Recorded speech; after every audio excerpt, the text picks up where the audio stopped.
आज मी दहीपुरी बनवत आहे. त्याच्यासाठी या वाटीने 3 वाटी मैदा घेतलेला आहे आणि 3 चम्मच रवा घेतलेला आहे आणि हे मिश्रण चाळून घेतलेलं आहे मी. आता त्यामध्ये चिमूटभर मीठ घालून घेणार आहे. चवीनुसार मीठ एकदम चिमूटभर टाकायचं आहे आणि या वाटीतल्या दह्याने ते भिजवून घेणार आहे. म्हणजे आपल्याला दहीपुरीची पण टेस्ट येईल आणि त्यासोबत जिलेबीची पण टेस्ट येईल.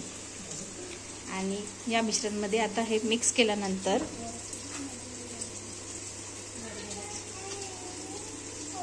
यामध्ये तेल गरम करून टाकणार आहे. म्हणजे मोहन टाकणार आहे. बघू शकता बाजूला भाजीची पण तयारी सुरू आहे बाजूच्या गॅसवरती. तर यामध्ये मी मोहन टाकून घेतलेलं आहे आणि हे गरम असल्यामुळे चमच्याने मिक्स करून घेणार आहे. तुम्हाला माझ्या घरचे सगळे आवाज पण येत असतील.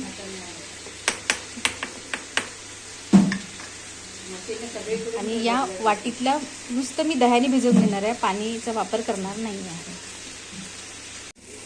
आता यामध्ये मोहन टाकून चांगलं मिक्स करून घेतलेलं आहे. बघू शकता अशी छान मूठ बनली पाहिजे या मिश्रणाची.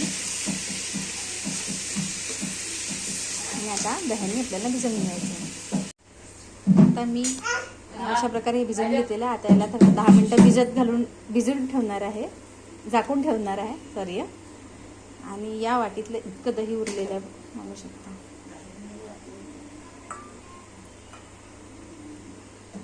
पूर्ण दही लागलेलं नाही आहे आणि हे दही आंबट घेतलेलं आहे.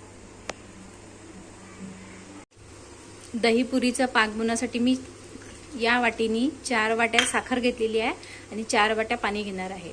ते आपल्या आवडीनुसार आपल्याला किती घट्ट पाक पाहिजे, किती पातळ पाहिजे. जास्त पण पातळ नाही करायचं आहे आणि कुणाला किती गोड पाहिजे, किती फिक्क पाहिजे त्याच्यावरती. इथे ना मी 4 वाटी साखर घेऊन 4 वाटी पाणी टाकून पाक तयार करून घेतलेला आहे. पाक जास्त घट्ट नाही करायचा आहे, थोडा हाताला चिपचिपा वाटेन, असं थोडा चिकट वाटेन एवढाच. आणि इकडे कढई गरम ठेवलेली आहे तेल टाकून. आता मी हे पोळी लाटून घेतलेली आहे आणि या वाटीने त्याला गोल असे आकार करून घेतलेले आहे. आता हे मी तळून घेणार आहे. अशा प्रकारे मी पुरे तळून घेतले आणि या गरम न टाकता थोडं थंड होऊ दिल्या आणि आता मी त्या पाकात टाकून दिल्या. अशा प्रकारे दहीपुरी रेडी झालेली आहे. कांद्याचा पाक बघू शकता तुम्ही. आणि यावरती मी थोडे बारीक काजू आणि बदाम चिरून टाकलेले आहेत किंवा बारीक करून टाकलेले आहे.